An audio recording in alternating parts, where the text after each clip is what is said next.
स्वागत है आप सभी का मेरे YouTube channel Sachin education hub पर। तो दोस्तों आज की इस वीडियो का टॉपिक है वर्क प्लेस एथिक्स। तो ऑफ कोर्स देखिए जी, वर्क प्लेस एथिक्स क्या होते हैं? सबसे पहले पहले तो ये जानेंगे अच्छे से।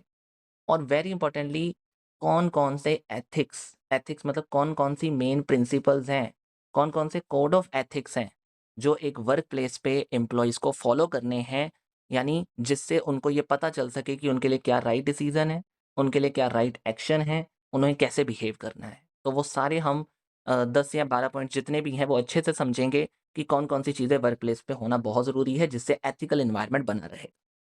और सबसे लास्ट में हम ये भी जानेंगे कि ये हम पढ़ तो रहे हैं वर्कप्लेस एथिक्स, पर इससे क्या बेनिफिट मिल जाएँगे? अगर हम वो फॉलो कर रहे हैं 10-12 पॉइंट्स तो उससे क्या बेनिफिट मिलने वाले हैं? क्यों ये चीज़ होनी चाहिए वर्कप्लेस एथिक्स, उसके बारे में लास्टली हम इसके इम्पोर्टेंस को भी जानेंगे। तो बस करेंगे इस वीडियो को शुरू। शुरू करने से पहले दोस्तों आप में से किसी भी स्टूडेंट को कॉमर्स सब्जेक्ट से रिगार्डिंग नोट्स चाहिए तो टेलीग्राम चैनल ओपन है।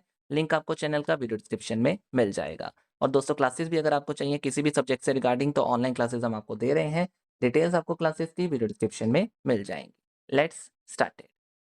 पहले हम बात करते हैं वर्कप्लेस एथिक्स का सिंपल मीनिंग क्या है कि वो सारे मॉरल प्रिंसिपल, वो सारी मॉरल वैल्यूज़ जो कहीं न कहीं ऑर्गेनाइज़ेशन के विदिन जितने भी एम्प्लॉइज़ काम कर रहे हैं, उनको गाइड करने में हमारी मदद करते हैं। गाइड करने का मेरा मतलब ये हुआ कि एक एम्प्लॉयी अगर एक ऑर्गेनाइज़ेशन में या एक वर्क प्लेस पे काम कर रहा है, तो उसके लिए क्या राइट डिसीज़न्स होंगे, क्या राइट एक्शन होगा या फिर कौन-सा रॉन्ग एक्शन नहीं करना है उसने या कैसे बिहेव करना है उसने। ये सब चीज़ें जो भी प्रिंसिपल्स हमें सिखा रही हैं, मतलब जो भी प्रिंसिपल्स इन सब चीज़ों में एम्प्लॉइज़ को गाइड करने में हमारी मदद करते हैं, उनको वर्कप्लेस एथिक्स बोला जाता है।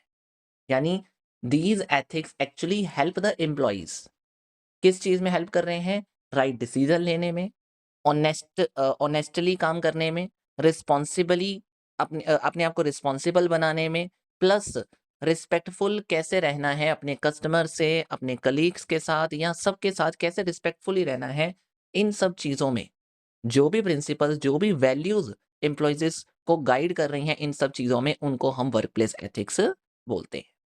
ठीक है जी। तो कुल मिला के ये सब चीज़ें करी क्यों जाती है ताकि वर्क कल्चर को वर्क कल्चर जो है वो हमारा सबसे बढ़िया बनाया जाए। सेफ बेसिस मतलब जो भी एम्प्लॉइज़ वहाँ काम कर रहे हैं उनको सेफ महसूस हो, उनको वैल्यू मिले उस काम को करने पर, प्लस वो मोटिवेट होकर वो काम करें, इसलिए वर्कप्लेस एथिक्स का होना बहुत ज़रूरी है। अब कौन-कौन से वर्कप्लेस एथिक्स वहाँ पे होने चाहिए, अब उनके बारे में बात करते हैं। तो वेरी सिंपली सबसे पहले आते हैं respect and fair treatment.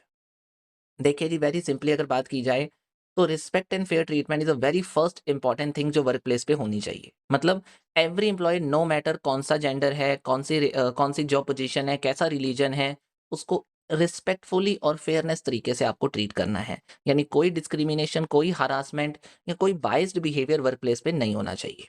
Suppose एक मल्टीनेशनल कंपनी है, वो इक्वल अपॉर्च्युनिटी मेन और वुमेन को दे रही है, मतलब अपने टैलेंट को शो करने के लिए कोई जेंडर बेसिस पे मतलब कह लो बायसनेस नहीं हो रही, तो वो किस एथिक्स को फॉलो कर रहे हैं? रिस्पेक्ट एंड फेयर ट्रीटमेंट को वो आगे लेके जा रहे हैं। सेकंड हमारे पास आता है compliance with laws and regulation. जितने भी एम्प्लॉइज़ हैं उनको रूल्स एंड रेगुलेशंस फॉलो करने हैं जो भी गवर्नमेंट ने सेट किए हैं, जो इंडस्ट्रीज़ के रूल्स हैं, प्लस जो कंपनी पॉलिसीज़ बनी हुई हैं, उनको फॉलो करना एक बहुत ज़रूरी चीज़ है। क्योंकि वर्क प्लेस के ऊपर अगर आप इनको फॉलो नहीं करते हो या इनकी ब्रेकिंग करते हो, तो ऑब्वियसली आपको पेनल्टीज़ लग सकती हैं, आपको फाइन्स लग सकते हैं या फिर इवन हो सकता है आपका बिज़नेस भी क्लोज़ हो जाए, शट डाउन हो सकता है। तो अगर आप एक फैक्ट्री के अंदर काम कर रहे हो, तो आपको एनवायरमेंटल लॉज़ फ़ॉलो करने बहुत ज़रूरी हैं। तो अगर एक फैक्ट्री उन चीज़ों को बहुत अच्छे से फ़ॉलो कर रही है, सारी चीज़ों का जो भी ध्यान रख मतलब जो भी एनवायरमेंटल लॉ में लिखा है, उस सब चीज़ को अच्छे से ध्यान में रख रही है, तो this is called to be the compliance with the law and regulation, तो जो कि वर्क प्लेस पे बहुत ज़रूरी है। थर्ड नंबर पे आता है रिस्पॉन्सिबिलिटी एंड अकाउंटेबिलिटी। ऑब्वियसली बात है हर एक एम्प्लॉयी को रिस्पॉन्सिबल होना है अपने एक्शंस के लिए, ना कि दूसरों को ब्लेम करना चाहिए। मतलब जब भी कुछ गलत हो रहा है, आप दूसरों को ब्लेम करने से अच्छा है कि आप खुद रिस्पॉन्सिबल बनो उस चीज़ के लिए ताकि वो चीज़ गलत हो ही ना पाए। तो कुल मिला के कहने का मतलब ये है कि आप दूसरों के ऊपर मिस्टेक्स का इल्ज़ाम लगाने की बजाय, कि गलती उसके ऊपर थोपने की बजाय, आप खुद लर्न करो उस चीज़ों से, खुद का खुद को इतना कह लो रिस्पॉन्सिबल बनाओ, अच्छा बनाओ ताकि आपको वो चीज़ मतलब आपकी वो चीज़ गलत ही ना हो सके या आपको किसी को कहना ही ना पड़े, राइट? यानी अगर एक प्रोजेक्ट मैनेजर प्रोजेक्ट मैनेजर है, वो डेडलाइन मिस कर लेता है, मतलब किसी वजह से उसकी डेडलाइन जो थी मेन काम करने की वो मिस हो जाती है। तो वहाँ पे वो दूसरी टीम को ब्लेम करने से अच्छा है वो खुद को समझे कि भाई मेरी वजह से ये काम हुआ है गलत, तो मैं अपने आप को रिस्पॉन्सिबल मानता हूँ, तो अब मुझे देखना चाहिए कि ये डिले कैसे मैनेज करना है, ना कि दूसरों टीम को सोचना है, मतलब ना कि वो दूसरों टीम के ऊपर ये ब्लेम थोप दे कि नहीं भाई आपकी वजह से ये काम हुआ है, ऐसा नहीं। प्रोजेक्ट मैनेजर की रिस्पॉन्सिबिलिटी बनती थी कि काम जल्दी होना चाहिए, तो इट इज़ हिज रिस्पॉन्सिबिलिटी, उसको देखना है कि ये सब कैसे मैनेज करते हैं। नेक्स्ट एथिक्स है avoiding the conflict of interest. देखिए जी, एम्प्लॉइज़ को मतलब employees should not use their job position. मतलब आप अगर सपोज़ एक अच्छी पोज़ीशन पे आ गए हो, तो इसका मतलब ये नहीं है कि आप उसका इस्तेमाल करो अपने पर्सनल बेनिफिट के लिए। मतलब अगर एक एम्प्लॉयी पर्सनल कनेक्शन रख रहा है किसी बिज़नेस डील के अंदर, तो उसको मैनेजमेंट को जल्दी से बता देना चाहिए, क्योंकि वो फेयर डिसीज़न के साथ सारे काम को करे। मतलब अगर सपोज़ करो, मैं ये कहना चाहता हूँ कि सपोज़ करो एक प्रोक्योरमेंट ऑफ़िसर है। मतलब उसको ये ध्यान में रखना है, प्रोक्योरमेंट ऑफ़िसर को अपने बेनिफिट, अब देखो प्रोक्योरमेंट ऑफ़िसर अगर है, तो मतलब सपोज़ करो आपका फैमिली मेंबर ही आपके किसी ऐसे डीलिंग में जुड़ा हुआ है जिसका आपको पता है। तो आप पर्सनल बेनिफिट भी आप उसमें कई बार लिंक कर लेते हो। तो ऐसा नहीं होना चाहिए। मतलब कॉन्फ्लिक्ट ऑफ इंटरेस्ट का मतलब है कि if procurement officer should not awarded the contract to a company that is owned by family member unless it is fairly evaluated and approved. क्या मतलब समझे आप इसमें से? कि जब तक आपको लगता है कि वो जो डील हम करने वाले हैं वो मेरे फैमिली मेंबर के साथ है और मेरी कंपनी उसको फेयरली इवैल्यूएट नहीं कर रही या अप्रूव नहीं कर रही, तब तक आपको उस कॉन्ट्रैक्ट को नहीं लेना चाहिए, क्योंकि वहाँ पे आप कहीं न कहीं फँस जाओगे ये सोचकर कि शायद आपने पर्सनल बेनिफिट लिया है या फिर आपका कॉन्फ्लिक्ट ऑफ इंटरेस्ट अवॉइड हो जाएगा, मतलब आ जाएगा वहाँ पे, तो उसको अवॉइड करने की कोशिश करनी। ठीक है जी? नेक्स्ट एथिक है प्रोफेशनलिज्म एंड वर्क एथिक। देखिए ऑब्वियसली बात है, being a professional means behaving responsible, being punctual and communicate clearly. Obviously बात है, जब आप प्रोफेशनलिज्म में आते हो तो आपने अच्छे से रिस्पॉन्सिबल बनना है, पंक्चुअल बनना है, कम्युनिकेट अच्छे से करना है और अपने फेयर डिसीजंस लेने हैं। यानी एम्प्लॉइज़ को अपने काम के ऊपर तो फोकस करना ही है, ठीक है जी? ना कि दूसरी ऑफ़िस की पॉलिटिक्स के ऊपर ध्यान देना, नहीं। डिसऑनेस्टली एक्ट नहीं करना, कोई लेज़ीनेस नहीं रखनी, प्रोफेशनलिज्म होना चाहिए, क्योंकि वर्क प्लेस पे ये सब चीज़ें बहुत ज़रूरी हैं। तो ऑब्वियसली बात, अगर मैं एग्ज़ाम्पल दे दूँ कि एक कस्टमर सर्विस एजेंट है, वो अपने कस्टमर्स के साथ बहुत पोलाइट और पेशेंटली, बिना र्यूड के बात कर रहा है, तो वो किस एथिक्स को देख रहा है? अपने प्रोफेशनलिज्म को देख रहा है और वर्क एथिक्स को फ़ॉलो कर रहा है, राइट? नेक्स्ट आता है team work and collaboration, very important, क्योंकि वर्क कभी भी अकेले कई बार नहीं हो सकता, तो आपको टीम वर्क करना बहुत ज़रूरी है। तो इसीलिए employees should work together, employees को अपना सारा काम एक साथ मिलकर करना है, रिस्पेक्टफुली अपने आइडिया को दूसरों के साथ शेयर करना है और एक-दूसरे को सपोर्ट करने की कोशिश करनी है, क्योंकि गुड टीम वर्क अगर आप बना लोगे, तो कहीं न कहीं उससे प्रॉब्लम सॉल्विंग बहुत अच्छे से और फास्टर वे में हो जाएगी, बेटर डिसीजंस ले लिए जाएँगे और प्रोडक्टिविटी भी ज़्यादा होने के चांसेस रहते हैं। तो अगर एक सॉफ्टवेयर कंपनी है सपोज़, ठीक है जी? या फिर मतलब उसमें डेवलपर जो डिज़ाइनर है, मतलब एक डेवलपर है और एक डिज़ाइनर है, अगर वो एक साथ मिलकर स्मूथली काम करने लग जाएँ, तो जल्दी से प्रोजेक्ट सक्सेसफुल कंप्लीट हो जाएगा।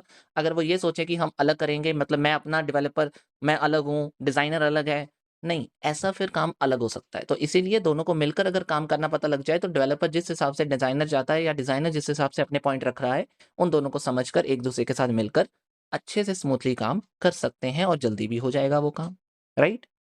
नेक्स्ट आते हैं ट्रांसपेरेंसी एंड ओपन कम्युनिकेशन। देखो कंपनीज़ का मतलब है, मतलब company should communicate honestly. Company को चाहिए कि जो भी काम, मतलब जो भी एम्प्लॉइज़ के साथ डीलिंग करनी है वो ऑनेस्टली करे। अपने मतलब एक प्रॉपर कम्युनिकेशन हो, ओपन कम्युनिकेशन हो, कुछ भी छुपाना नहीं है, कोई इंपॉर्टेंट इन्फॉर्मेशन हाइड नहीं होनी चाहिए, क्योंकि जिससे एम्प्लॉइज़ या कस्टमर्स का ब्रेक हो जाए ट्रस्ट, ऐसा कोई चीज़ नहीं होनी चाहिए या कोई भी मिसअंडरस्टैंडिंग का पॉइंट ऐसा ना रहे, ऐसी कोई बातों का ध्यान रखना है आपने। यानी अगर सपोज़ करो कंपनी को लगता है कि उनको कोई फाइनेंशियल प्रॉब्लम आ रही है, तो अपने एम्प्लॉइज़ को ओपनली बताओ। क्यों? क्योंकि कहीं न कहीं अगर वो समझेंगे तो वो आपके साथ ही हैं।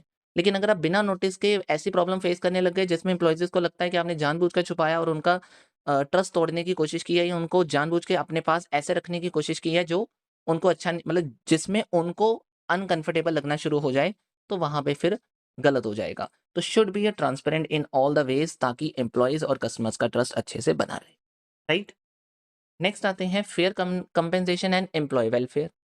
एक कंपनी को फेयरली अपनी सैलरीज़ पे करनी है, टाइमली पेमेंट्स देनी है, सेफ वर्क एनवायरनमेंट होना चाहिए, क्योंकि एम्प्लॉयी वेलफेयर का मतलब वर्क प्लेस सेफ होनी चाहिए।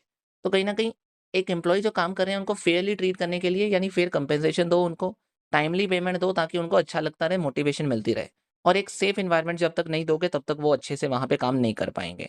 तो अगर एक एम्प्लॉयी सिक्योर फ़ील करेगा, वैल्यू उसको मिल गई है उस चीज़ के अंदर जो उसको चाहिए, तो वो डेडिकेशन के साथ काम करेगा। ठीक है जी? तो एक कंस्ट्रक्शन कंपनी अगर प्रॉपर सेफ्टी जो सिस्टम है, प्रॉपर सेफ्टी सिस्टम जो है वो अपने वर्कर को अगर दे रही है, proper workplace safety standard follow कर रही है, इंजरीज़ से बचाने के लिए अपने वर्कर्स को, तो वहाँ पे वो किस एथिक्स को देख रही हैं?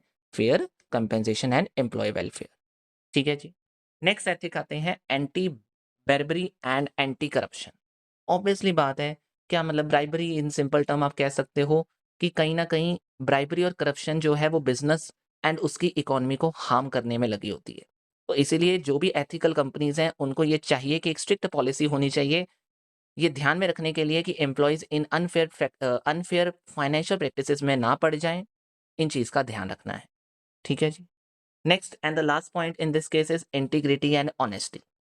एम्प्लॉइज़ को जो भी काम करना है, ये तो चलो नॉर्मल सी बात है, ऑनेस्ट होके करना है, मतलब कह लो ट्रुथफुल होके करना है, सच्चाई के साथ करना है, ईमानदारी से करना है, फेयर होके करना है, अपने सारे एक्शंस इस तरीके से करके देने हैं। यानी integrity in simple term, client के साथ ट्रस्ट बना रहे, कस्टमर्स के साथ ट्रस्ट बना रहे, कलीग्स को खुश रखना है। तो अगर एक फाइनेंशियल एनालिस्ट है, वो बहुत सही reports, accurate reports without any manipulating data अपने क्लाइंट्स और कंपनी को दे रहा है, तो उनका विश्वास भी हमारी कंपनी के ऊपर बना रहेगा और हमारी कंपनी भी क्लाइंट्स के साथ जुड़ी रहेगी, which is a better thing for the future, right? So these are some ethics you can say कि जिसमें जो वर्क प्लेस पे होने बहुत ज़रूरी हैं, अगर आप अपने एम्प्लॉइज़ को बेटर रखना चाहते हो और अपने वर्क को टाइमली करवाना चाहते हो। Is it? अब देखिए जी, लास्ट पॉइंट है यहाँ पे, मतलब लास्ट जो टॉपिक हम करने वाले हैं कि why the ethics are important at the workplace. तो हमने जो भी पॉइंट्स पढ़े उसको क्या आप लिंक कर सकते हो बड़े आराम से? बिल्कुल सर।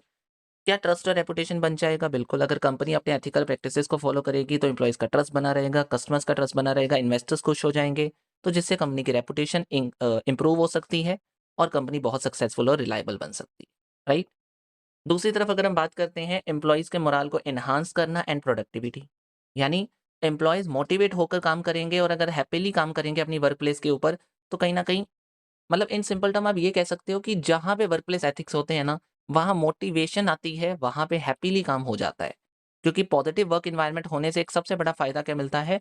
प्रोडक्टिविटी भी वहाँ पे इंक्रीज़ होनी दिख रही होती है, यानी वहाँ पे काम और बेटर हो रहा होता है और बेटर परफॉर्मेंस के जो पॉइंट्स हैं, मतलब जो कह लो एक सिम्पटम्स हैं, वो हमें नज़र आ रहे होते हैं। नेक्स्ट होता है reduce the legal and financial risk. देखिए, जो भी कंपनी एथिकल पॉलिसीज फॉलो करेगी, कहीं ना कहीं उसका फ्रॉड, करप्शन या जितने भी लॉ की प्रॉब्लम, लॉ सूट्स हैं, वो कम हो जाएंगे, यानी वो बिल्कुल ही खत्म हो जाएंगे। क्योंकि अगर आप इन्हीं चीज़ों में फंसे रहोगे तो आपकी मनी और आपके लीगल ट्रबल्स कभी खत्म ही नहीं होंगे। तो अगर आप एथिकली काम कर रहे हो ना, तो आपको पता है क्या चीज़ सही और गलत है, तो आप कभी भी फ्रॉड, करप्शन का काम नहीं करोगे, आप उससे बचे रहोगे, जिससे आपकी मनी भी सेव हो जाएगी और आपके ऊपर लीगल ट्रबल्स भी अवॉइड हो जाएंगे। Is it? Next, promote a positive work culture. Of course, देखो जी, अगर आप वर्क प्लेस एथिक्स ले आते हो, यानी ethics at a work place आपके आ जाते हैं, मतलब वर्क प्लेस पे एथिक्स आप फॉलो कर लेते हो, तो हेल्दी वर्क एनवायरनमेंट बन जाएगा, जिससे एम्प्लॉइज़ को बहुत रिस्पेक्टफुल फील होगा और वैल्यू वैल्यू भी मिल जाएगी। और ऑटोमेटिकली जब उनको वैल्यू और रिस्पेक्टफुल फील होता है, तो उनका स्ट्रेस उस काम के ऊपर बहुत कम हो जाता है और वो फ्रीली काम करते हैं और कोऑपरेशन इंकरेज होती है, यानी उनके बीच में कोऑपरेशन बनी रहती है और टीम वर्क के साथ वो अपने आप को बिल्डअप करके आगे चलते हैं। And the last, oh sorry, fifth point is encouraging the long term business growth. Encouraging the long term business growth. Of course, देखिए बिजनेस जो बिल्कुल एथिकली ऑपरेट कर रहा है ना, वो सस्टेनेबली ग्रो करेगा। सस्टेन मतलब वन बाय वन स्टेप पे आगे बढ़ता ही जाएगा, बढ़ता ही जाएगा, बढ़ता ही जाएगा, वन बाय वन स्टेप पे बढ़ता ही जाएगा। यानी एक लॉन्ग टर्म रिलेशनशिप बड़े आराम से और स्मूथली बनते नजर आएंगे, बिजनेस ग्रो होता नजर आएगा। Second last point is preventing the workplace harassment and discrimination. देखिए जी, ऑफ कोर्स एक स्ट्रॉन्ग एथिकल कल्चर मतलब क्या कि एम्प्लॉइज़ को ये ध्यान, मतलब एम्प्लॉइज़ के ऊपर ये ध्यान में रखना, क्या वो हरासमेंट और डिस्क्रिमिनेशन से सेफली मतलब सेफ हैं क्या? मतलब एक तरीके से आप ये देख सकते हो कि जो वर्कप्लेस एथिक्स है ना, उसमें हम किन चीज़ों पे ध्यान देते हैं? सेफ्टी के ऊपर स्पेशली हम ध्यान देते हैं कि कोई डिस्क्रिमिनेशन ना हो, कोई हरासमेंट्स ना हो, यानी जो इश्यूज़, एथिकल इश्यूज़ है ना, उनको रोकने के लिए इन एथिक्स को फॉलो किया जाता है। तो कहीं न कहीं ये चीज़ बहुत इम्पोर्टेंट है जिससे वो कंफर्टेबली काम कर सकते हैं और किसी को भी मिसट्रीटमेंट का सवाल ही नहीं पैदा होता, यानी उनको कोई मिसट्रीटमेंट का डर भी नहीं रहेगा। And the last point is customer को मतलब इंक्रीज़ेज़ कस्टमर एंड इन्वेस्टर्स कॉन्फिडेंस। अब देखो एट द लास्ट एम्प्लॉइज़ को तो खुश कर ही रहे हो आप, राइट? तो जो भी कस्टमर या इन्वेस्टर्स एथिकली मतलब कस्टमर्स या इन्वेस्टर्स होते हैं वो जनरली प्रेफ़र करते हैं कि जो भी हम बिज़नेस कर रहे हैं मतलब वो एथिकल कंपनी के साथ ही होना चाहिए, क्योंकि एथिकल कंपनी के साथ उनका भी ट्रस्ट बना रहेगा और एथिकल एथिकल कंपनी भी उनके ऊपर प्रॉपर ध्यान रखेगी। तो कहीं न कहीं इससे आपकी सेल्स बढ़ जाएँगी, इन्वेस्टमेंट्स बढ़ती रहेंगी और बिज़नेस सक्सेस आपको जल्दी मिल जाएगी। So these are the points that are come under in this case जो वर्क प्लेस एथिक्स पे होने बहुत ज़रूरी हैं, उसके ये बेनिफिट्स आपको मिल सकते हैं। तो आई होप आपको ये चीज़ अच्छे से समझ आ गई है और ये वर्क प्लेस एथिक्स का पॉइंट आपको अच्छे से क्लियर हो चुका है। तो हो चुका है तो जल्दी से वीडियो को लाइक और शेयर ज़रूर करके जाइएगा। चैनल पे नए हो तो चैनल को सब्सक्राइब भी कर दीजिएगा। मिलते हैं नेक्स्ट वीडियो में, तब तक के लिए थैंक यू सो मच।